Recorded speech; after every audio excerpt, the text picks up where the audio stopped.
Hi, welcome to Conscious Mind Tripping with me, Audrey Newmont, author of The Mind Trip Game, and we are back to reading another chapter of it on subconscious destructive thinking. You're going to love this one. So, I'm going to be reading and maybe adding in a comment here and there, and uh, let's do it. I personally like the picture on this one a lot. Brain can be quite the complicated machinery. So, subconscious destructive thinking. Let's get even more clear. When I said earlier that most of our thoughts are subconscious and negative, I was not kidding. For most of us, we are driving a course that is being navigated by the programming that we have taken on during our lifetime. All the people that have influenced you have drawn the map that you are now traveling on. This is your opportunity to recognize the program and make the necessary adjustments. I love this quote from Abraham and Esther Hicks. I have complete control over my own thoughts. You can find yourself in an endless loop where you can explain that you feel negative because of the negative behavior of someone else. But if instead you take control of your own emotions and you think an improved thought because it feels better to do so, you will discover that no matter how the negative trend got started, you can turn it around. You have no real control over what anyone else is doing with their vibration or with their actions for that matter, but you have complete control over your own thoughts, vibrations, emotions, and point of attraction. So, some examples of subconscious destructive thinking are, and I want you to really listen to these as I'm saying them and be very compassionate with yourself. You didn't come out of the womb with these thoughts. These are things that are basically some of the programs that we take on. So just listen, be compassionate, not judgmental, and see if any of them resonate with you in the way that you think. So this always happens, and I never get what I want. Coming to an overall conclusion based on a single event or one piece of evidence. If something bad happens once, you expect it to happen again and again. Such thoughts often include the words always and never. I forgot to finish that project on time. I never managed to do things right. Or he did not want to go out with me. I'll always be lonely. So the second parts of this are what people have said in session with me or what I've heard. These are what people actually think, and understandably. So next one, I am sifting and sorting to the worst view. And that's concentrating on the negatives while ignoring the positives, ignoring important information that contradicts your negative view of the situation. I know my boss said most of my work was great, but he also said there were a number of mistakes that had to be corrected. He must think I'm really hopeless. Next, it's all or nothing. Thinking in black and white terms, such as things are right or wrong, good or bad. It is a tendency to view things at the extremes with no middle ground. I made so many mistakes. If I cannot do it perfectly, I might as well not bother. I will not be able to get all this done, so I may as well just not even start it. This job is so bad, there's nothing good about it. Next, it's all my fault. Taking responsibility for something that is not your error. Thinking that what people say or do is a reaction to you or is in some way related to you. So John's in a terrible mood. It must have been something I did. It's obvious she doesn't like me. Otherwise, she would have said hello. I did not get the job because of how I look. These are all like personalizing things. Next, the worst things always happen. overestimating the chances of disaster, expecting something unbearable or intolerable to happen. Such thoughts can always begin with, what if? That's a big one. I'm going to make a fool of myself and people will laugh at me. What if I've not turned the iron off and the house burns down? I really want you to think about possible what ifs that you might do. That's a very common one. If I feel like this, it must be true. Mistaking feelings for facts. Negative things you feel about yourself are held to be true because they feel true. I feel like a failure, and so I'm a failure. I feel ugly, so I must be ugly. I feel hopeless, therefore my situation must be hopeless.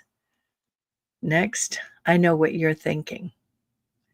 Making assumptions about other people's thoughts, feelings, and behaviors without checking the evidence. John's talking to Molly, so he likes her more than me. I can tell he hates my shirt. I could tell he thought I was stupid in the interview. Next, I'm sure I know what's going to happen. It always does. Anticipating an outcome and assuming your prediction is an established fact. These negative expectations can be self-fulfilling.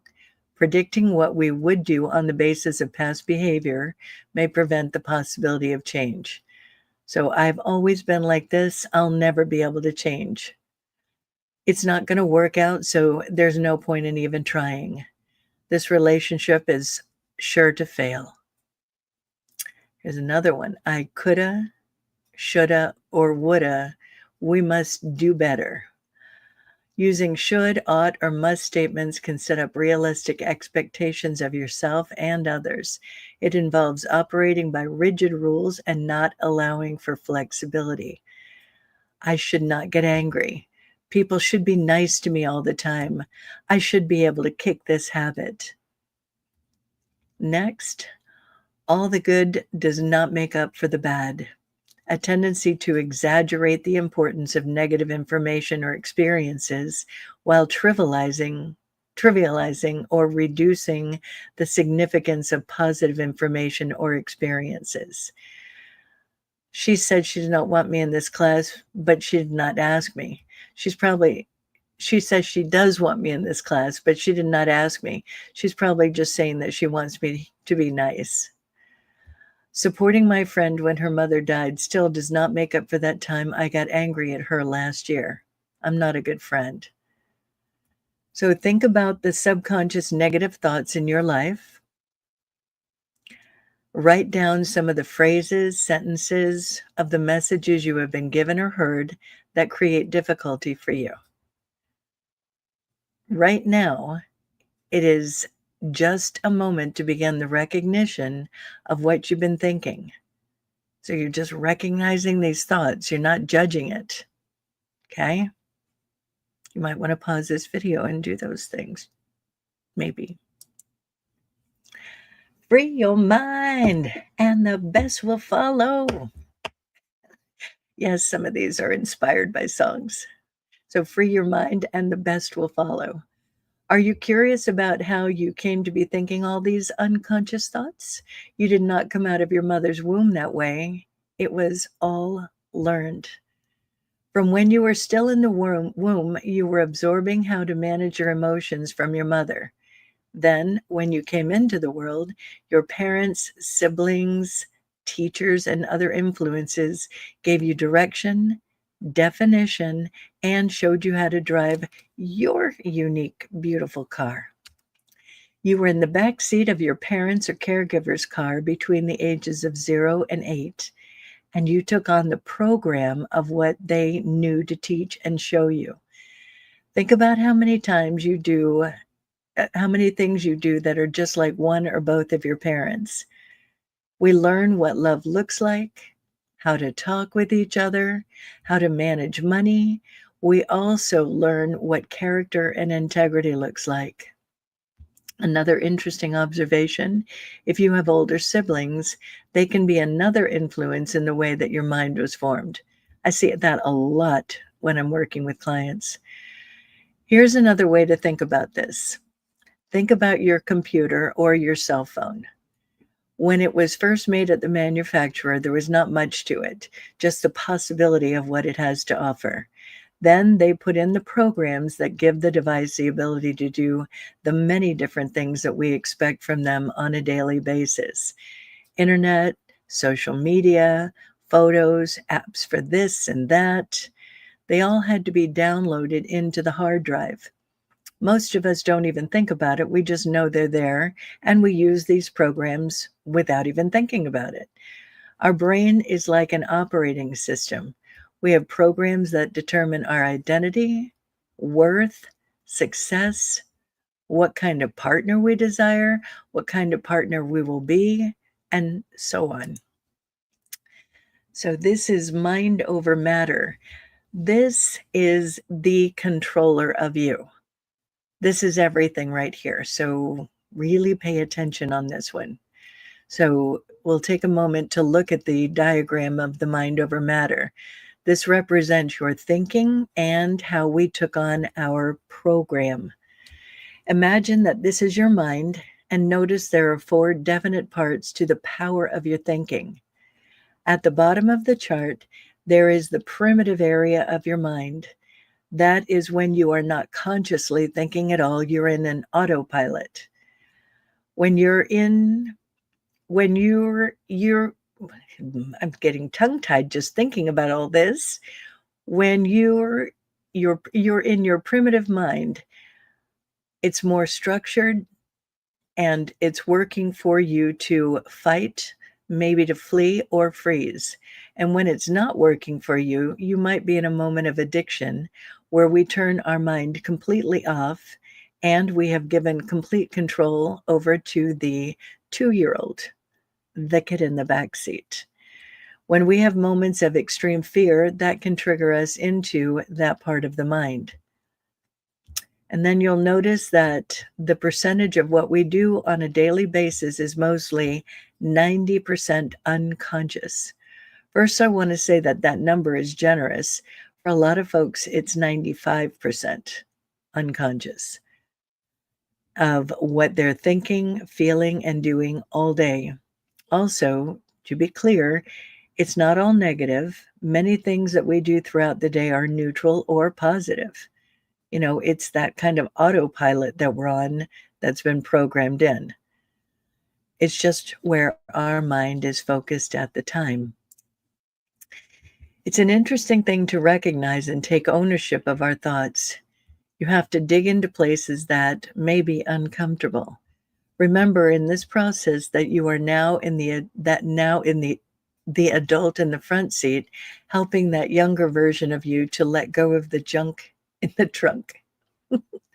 It helps to place your attention on this being enlightening and liberating for you.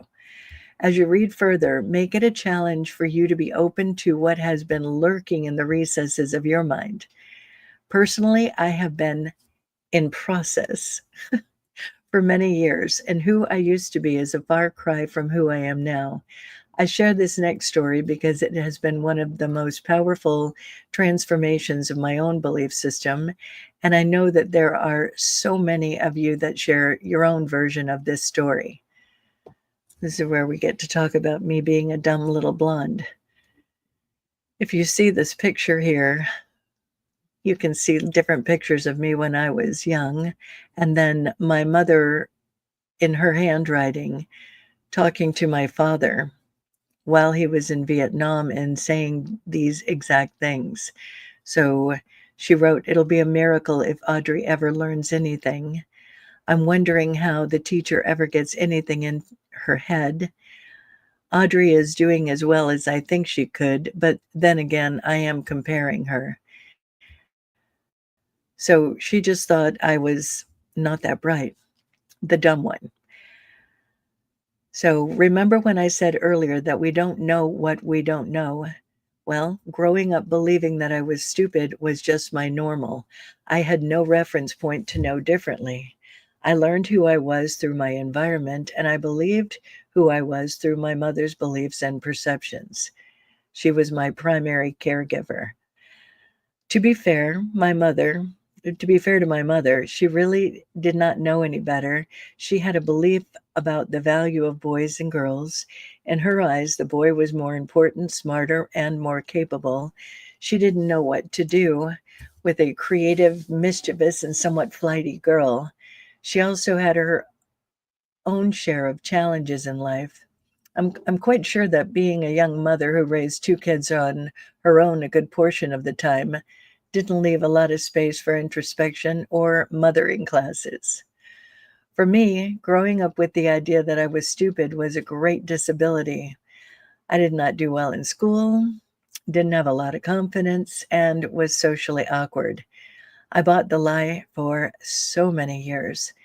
I went through my spiritual training and they would tell me how intelligent I was. And in my head, I kept thinking, not so much, but I have gotten to be a little cute again. I went through hypnotherapy training and gained more knowledge of how the mind works and still did not quite get my intelligence. It was when I started studying the science, when all the tumblers fell into the correct places, and I finally realized my own unique intelligence. That one belief alone has had me driving my car in a stupid loop for many years. I never would have dreamed of writing this book or doing many of the things that I'm able to do now if I had not owned my ability to change my thinking and perception of myself. Honestly, I believe that the most transformative moment in my life was when I understood that I was not a dumb little blonde. I am intelligent. That was a powerful choice point, and everything changed from there. If you're a parent, remember to pay attention to how you are acting, speaking, and interacting with your children. Also, when you're interacting with other people in front of your kids, the little people are always in the back seat. They are learning how to be from watching your behavior. You don't have to say a word. Their beliefs about who they are, how they view the world, and what they are able to do in their lives, how their relationships will be coming from you and other caretakers. The greatest lesson and belief that we will ever teach our children is what love is. The blessing in all of this is that I used to be stupid. I I know that thinking. At some point, I realized that I could understand science in a way that I could not before. I gained all this information and put together these tools and this book for those of us who thought we were not smart enough or smart to be able to own our intelligence. That is a part of my story. What's yours? Look at the following diagrams. Think about your own life and ponder those messages that you took in. This is a time for constructive change, compassion, and expansion. If you get angry with the way you took on your subconscious messages, it makes it difficult to be in the process of letting go of the belief and owning the truth. The people who raised you did what they could with the consciousness that they had at the time. I really want you to think about it. They did what they could. They did the best that they could with the consciousness that they had at the time. It's up to you at this point, at this choice point, to own your own beliefs. Think about it this way. In the next pictures, this iceberg represents your mind. These are the conscious and unconscious ideas and beliefs that serve as the foundation of who you are at this moment. Perceptions are under the surface where you cannot see them and they're in the darkness. These thoughts and beliefs are what I said earlier. You don't know what you don't know. So when you're looking at the picture, I'm going to read this and then we're going to talk a little bit about the pictures. On a great road trip, there could be some fishing, and your task is to think of yourself as a fisher person. You are throwing your line in the water, intending to bring up some fish. false ideas sabotaging happiness. When you bring up the fish to the surface in the light of day, you are able to see it clearly. Then you do what I did the day that I caught 13 fish. I was, I was fishing with my stepfather and I caught 13 fish. And what did I do with them? I threw them, I let them go, recognizing that they were not going to serve my best interest. When you do this, you are going from being unaware that you're unaware to being aware of what you have been thinking from. This opens you up to being more intentional with your choices. So these are some of the things, and you can see from the line is at the top, and the 5% is, or the 10% is what we're consciously, intentionally thinking from. And then these subconscious thoughts, see the water line, they're beneath the surface. So you're bringing them to the surface. So there's a part of it where you're thinking life is unfair. And then when you're recognizing, I don't want to have that belief, I don't want to be living my life thinking it's unfair and creating from unfair.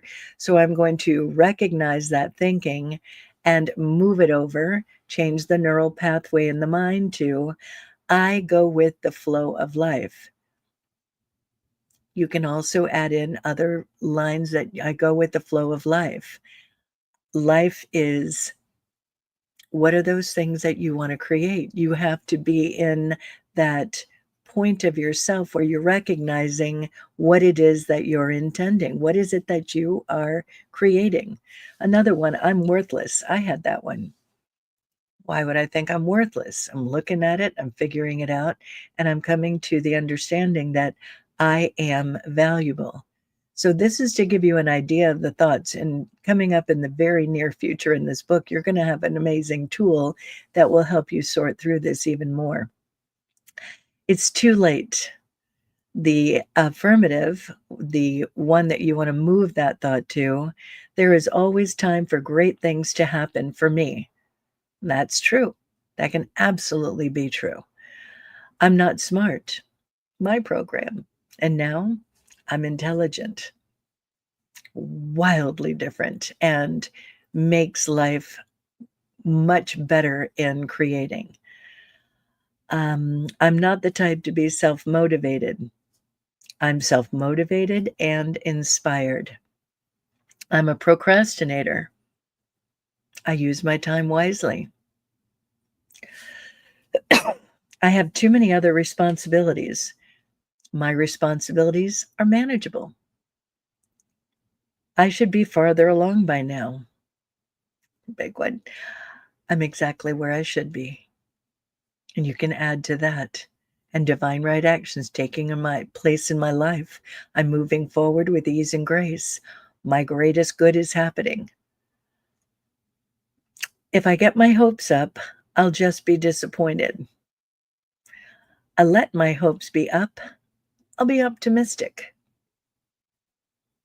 I've never been able to finish anything. I finish anything I set my mind to accomplish. And remember, these are things that we say and then we put action behind them. And we'll get into that. I can't get organized. I am organized. Just that little slight change, I am organized. And I put one little foot in front of the organized life that I am creating. I can't manage my time well. I manage my time well. I'm not self-confident. I own my confidence. As you can see from the difference in the two diagrams regarding how we use the Fisher person analogy, you gain more clarity by changing your unconscious thinking to the thoughts that support your version of a more balanced and happy life. This is all a process. And as I have discovered with myself, I'll probably continue to fish so that I can recognize my fish till the day I no longer inhabit this body. So we never stop with this. There's always more. and it gets less and less and less and less often. There's a lot of moments where there's not so much of that challenging time, and you get to skate for a while. You get to ride the crest of the wave. So the more you do this, the more life has a good vibe going on. So the greatest belief. So think about your car. Imagine that you have a younger you in the back seat. That version of you is still learning how to be. You, as the current driver, have the ability to let that younger self know that you are now know what you are now learning. Your inner child is listening, they are still growing, and they are able to accept new beliefs. As you challenge your old beliefs and own your conscious thoughts, remember that little person in the back seat. Let them know who they have become. The little self hears, "You are so cute, sweet, brave, smart, interesting, valuable, funny, clever, brave, strong," and so on. The inner child takes this on as truth. This is love, life of vibrant evolution. The little self also hears, "You are so lazy, stupid, boring, fat, ugly, mean, weak, worthless, boring, selfish, annoying," and so on. The inner child takes this on as truth. Inner child does not discern the difference. This is fear, false evidence appearing real. And I want to jump in for a quick second on this part because it's so important. When I was learning all the things many, many, many years ago, people would tell me, you need to do that inner work, the inner child work, the shadow work, whatever it is that you want to call it, dealing with the ego, the kid in the back seat. And there was not one single part of me for the longest time that was like, her? No, no, no, no. She's done. We're on from her. That was a hard time. That was not graceful. That was not pretty. There was a lot of really bad moments. I don't even wanna. But it hit me one day, and I finally understood, and that's why I put this book together the way that I put it together. I get to be the adult in the front seat. I don't have to be reliving all of it. I don't have to judge it. I don't have to go to the hard stuff. I look at it from a new perspective. I look at it from a point of compassion. I look at it from a point of wanting to understand what that was. And more importantly, I want to let it go. I want to come from a place of, I understand why she thought she was stupid, and I am intelligent, and I'm moving forward with that. So I've learned to have a conversation with little Audie in the back seat, and there are moments where it's like, I get it, that was hard, and it wasn't about you. It was about your mom or whoever else it was about, and it's done. So what do we learn from it? So I'm being the adult and letting her know what I've learned.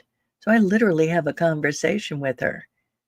And in that conversation, I'm letting her know we're all good now, and I'm driving, and I'm counting on you for some fun, and counting on your spontaneity, counting on your naivete, your innocence, your playfulness, all those good things that your child in the backseat offers. But when it comes to being now and working through this, I'm letting her know that's a done deal. So we're hypnotizing ourselves, we're changing that neural pathway, and we're letting it be done, gaining that resilience and understanding.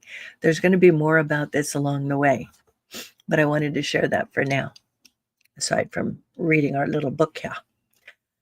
This is a really great quote by Abraham through Esther and used to be with her, Jerry Hicks. Relative to our children or any children with whom we would interact, Our one dominant intention would be to give them a conscious understanding of how powerful and important and valuable and perfect they are. Every word that would come from our mouth would be a word that would be offered with the desire to help this individual know that they are powerful. It would be a word of empowerment. We would set the tone for upliftment and understand that everything will gravitate to that tone if we would maintain it consistently. Abraham and Esther. Feelings powering the navigational system. So remember the navigational system with intention. Wait a minute. This is on to the next chapter already. We're going to erase this point right here. So that is the final part of this chapter. And just imagine that that was all erased. And we're going to be moving on next time to feelings powering the navigational system. So thank you for joining me, and please share this, and I'll see you very soon. Bye for now.